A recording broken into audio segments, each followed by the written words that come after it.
Hi friends, welcome back to my YouTube channel Yuresh. ఎలా ఉన్నారండి అందరూ? మీరందరూ బాగానే ఉన్నారు అనుకుంటున్నాను. ఇప్పుడు మేము ఉన్నామండి హైదరాబాద్. ఇక్కడ నుంచి వెళ్తున్నాం టువర్డ్స్ వరంగల్ అండి. వరంగల్లో మనం చూడవలసిన ముఖ్యమైన 3 ప్రదేశాలను ఇప్పుడు మేము ఎక్స్ప్లోర్ చేయబోతున్నామండి. అక్కడి వరకు ఎలా చేరుకోవాలి, ఏ ఏ విధాలుగా చేరుకోవచ్చు అనేది ఇప్పుడు మనం తెలుసుకుందాం. మేము మార్నింగ్ 5:40కి అట్లా గచ్చిబౌలి హైదరాబాద్ నుంచి బయలుదేరినామండి. వయా సికింద్రాబాద్, ఉప్పల్, గట్కేసర్, భువనగిరి, జనగాం మీదుగా వరంగల్ చేరుకుంటున్నామండి.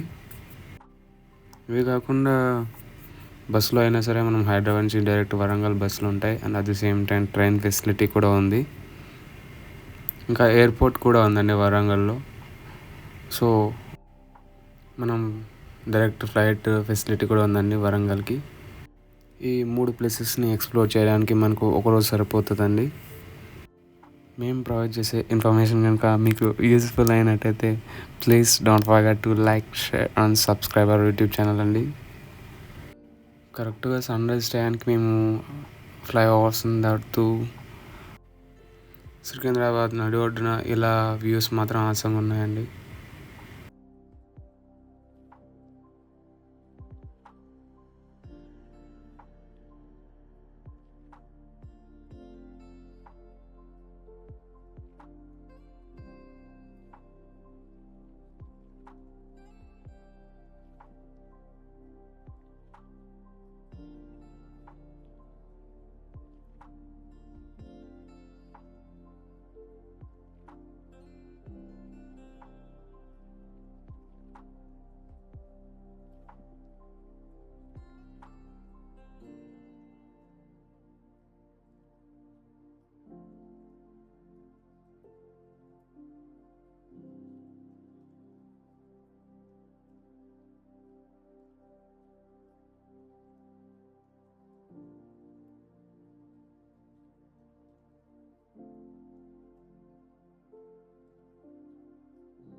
మేము ముందుగా భద్రకాళి అమ్మవారి టెంపుల్కి వచ్చామండి.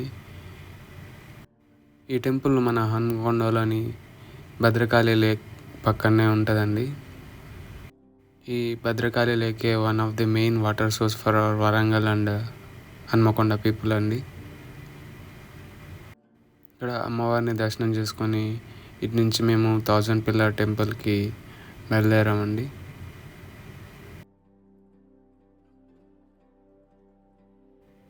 మేము 1000 పిల్లర్ టెంపుల్ చేరుకునేసరికి అరౌండ్ 11 AM అట్లా అయిందండి, మిట్ట మధ్యాహ్నం. అప్పటికే సన్ ఓ రేంజ్లో ఉన్నాడు. సో వీలైతే ఈ ప్లాన్ని వింటర్లో కానీ రైనీ సీజన్లో కానీ వేసుకోవడం మంచిది. సమ్మర్లో చాలా ఎండలు ఎక్కువ ఉన్నాయి.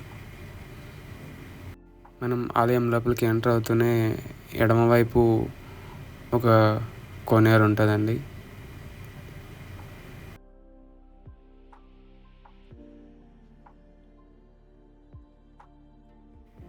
ఇంకా ఆలయం కట్టిన విషయానికి వస్తే మనల్ని మైమర్పిస్తుంది. And at the same time we can't believe our eyes అండి. వాళ్ళు ఒక స్తంభం పైన చైన్ని చెక్కినట్లు ఉంటారు. ఆ చైన్ కూడా ఎంత డీటెయిల్గా ఉంటుందో నెక్స్ట్ లెవెల్ అండి.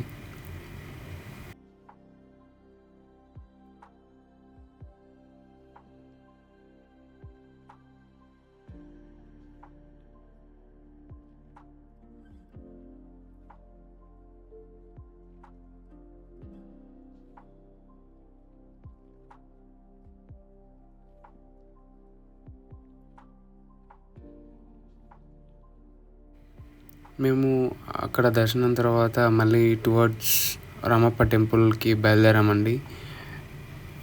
విత్ బస్ మనం వెళ్ళాలంటే వరంగల్ నుంచి మళ్ళీ ములుగు వెళ్ళాలి. ములుగు నుంచి పాలంపేటకి బస్సు వెళ్ళాల్సి వస్తుందండి. సో ఇది ఆల్మోస్ట్ వరంగల్ నుంచి మళ్ళీ ఒక 60 కిలోమీటర్స్ ఉంటుందండి. కానీ నా విషయం వరకు వస్తే ఇది మస్ట్ అండ్ షుడ్ విజిట్ అండి. ఎందుకంటే ఇది ఒక యునెస్కో వరల్డ్ హెరిటేజ్ సైట్ అండి. రీసెంట్గా 5 years బ్యాక్ ఇచ్చారు.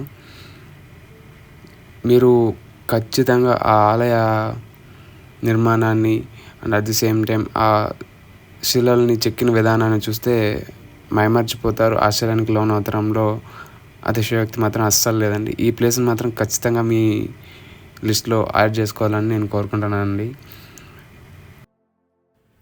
ఈ దేవాలయాన్ని క్రీస్తు శకం 1213లో గణపతి దేవుని కాలానికి చెందిన రేచర్ల రుద్రుడు నిర్మించారటండి. మధ్యయుగానికి చెందిన ఈ శివాలయంలో ఉన్న దైవం పేరు మీద కాకుండా దీనిని చెక్కిన ప్రధాన శిల్పి రామప్ప పేరు మీదుగా ఉండడం ఇక్కడ విశేషం అండి. ఈ పేరుకు శివుని పేరు కూడా కలిపి రామలింగేశ్వర ఆలయంగా వ్యవహరిస్తున్నారండి. ఈ దేవాలయంలో ప్రధాన దైవము రామలింగేశ్వరుడు అండి. ఇది విష్ణు దశావతారంలో ఒకరైన శ్రీరాముడు కొలిచిన లింగమైన రామలింగేశ్వరుని ప్రధాన దైవముగా ఉన్న దేవాలయం అండి. ఈ దేవాలయం ఎన్నో యుద్ధాలకు, దాడులకు, ప్రకృతి వైపరీత్యాలకు తట్టుకొని నిలబడిందండి. దేవాలయ ప్రాంగణంలో చిన్న కట్టడాలను నిర్లక్ష్యంగా వదిలేయడం వలన అవి కొన్ని ప్రస్తుతం శిథిలావస్థ స్థితిలో ఉన్నాయండి. కొంతమంది ఇక్కడున్న నీళ్ళపై తేలే ఇటుకలను తీసుకెళ్ళిపోవడం ప్రారంభించారు. అప్పటి నుంచి భారతీయ పురాతత్వ పర్యవేక్షణ శాఖ దీన్ని ఇప్పుడు తమ ఆధీనంలోకి తీసుకొని పరిరక్షిస్తుందండి. ప్రధాన ద్వారం ద్వారా ప్రాకారం కూడా శిథిలమై ఉంది కాబట్టి ఇప్పుడు పడమర వైపు ఉన్న చిన్న ద్వారం నుంచినే ప్రవేశం ఉంటుందండి. మహాశివరాత్రి నాడు ఇక్కడ 3 రోజుల పాటు ఉత్సవాలు జరుపుతారటండి. ఈ ఆలయం కాకతీయుల ప్రత్యేక శైలి అయిన ఎత్తైన పీఠంపై నక్షత్ర ఆకారాన్ని పోలి ఉంటుందండి. ఈ ఆలయం తూర్పు దిశాభిముఖమైన ఎత్తైన వేదికపై గర్భాలయం, అంతర్భాగమున 3 వైపులా ప్రవేశ ద్వారములు గల మహా మండపం కలిగి ఉన్నాయండి. గర్భాలయంలో ఎత్తైన పీఠంపై నల్లపు నునుపు రాతితో చెక్కబడిన పెద్ద శివలింగం ఉంటుందండి. గర్భగుడికి ఎదురుగా ఉన్న మహామండపం మధ్య భాగమున గల కుడ్య స్తంభములు, వాటిపై గల రాతి దూలములు రామాయణ, పురాణ, ఇతిహాస గాథలతో కూడిన నిండైన అతి రమణీయమైన శిల్పములు కలిగి ఉన్నాయండి. మండపం పైకప్పు మీద శిల్పకళా సౌందర్యం చూడదగినదండి. ఈ మహామండపం వెలుపలి అంచున పైకప్పు క్రింది భాగమున నల్లని నునితిరాయితో పలకములపై వివిధ భంగిమలతో సర్వాంగ సుందరముగా చెక్కబడిన మదనిగ నాగిని శిల్పములు కాకతీయ శిల్పకళాభిరుచులకు చక్కటి తార్కాణాలు అండి. ఈ దేవాలయ ప్రాంగణంలో ఇతర కట్టడములో నంది మండపం, కామేశ్వర, కాటేశ్వర మొదలగు ఆలయములు చూడాల్సినవండి. దేవాలయ శిల్ప సంపద కాకతీయ రాజుల నాటి శైలి తెలుపుతున్నదండి. దేవాలయం అత్యంత తేలికైన ఇటుకలతో నిర్మించబడిందండి. ఇక్కడ ఈ ఇటుకలు నీటి మీద తేలే అంత తేలికైనవి అంటండి. ఇక్కడ ఆలయానికి ఎదురుగా ఉన్న నందికి ఒక ప్రత్యేకత ఉందండి. ఒక కాలు కొంచెం పైకి ఎత్తి పట్టుకొని చెవులు ఇరికించి యజమాని ఎప్పుడు ఆజ్ఞాపిస్తాడా అన్నట్లుంటుందండి. ముందు నుంచి ఏ దిశ నుంచి చూసినా నంది మన వైపే చూస్తున్నట్లుంటుందండి. లోపల 2 శివుని సన్నిధులు ఉన్నాయండి. శివుడి వైపు చూస్తున్నది నంది చెక్కబడి ఇప్పటికీ చెక్కు చెదరకుండా ఉందండి. మన సెంట్రల్ గవర్నమెంట్ 2020 సంవత్సరంలో భారతదేశం నుంచి రామప్ప దేవాలయాన్ని వారసత్వ కట్టడంగా గుర్తించడం కోసం ప్రతిపాదనలు పంపిందండి. 8 దశాబ్దాల నాటి ప్రాచీన కట్టడమైన రామప్పకు వారసత్వ హోదా గుర్తింపునకు ముఖ్యంగా 3 అంశాలని ఆధారంగా చేసుకుని కేంద్ర ప్రభుత్వం యునెస్కోకి నామినేట్ చేసిందండి. ఇవి ఇసుకపై ఆలయాన్ని నిర్మించడం, నీటిపై తేలియాడే ఇటుకల గోపురం నిర్మాణంలో వాడిన రాళ్ళు నేటికి రంగును కోల్పోకపోవడం, ప్రపంచవ్యాప్తంగా 255 కట్టడాలు యునెస్కో వారసత్వ హోదా గుర్తింపు కోసం పోటీ పడ్డాయండి. 2021 జూలై 25న రామప్ప దేవాలయానికి ప్రపంచ వారసత్వ హోదా దక్కిందండి. That's it for the video.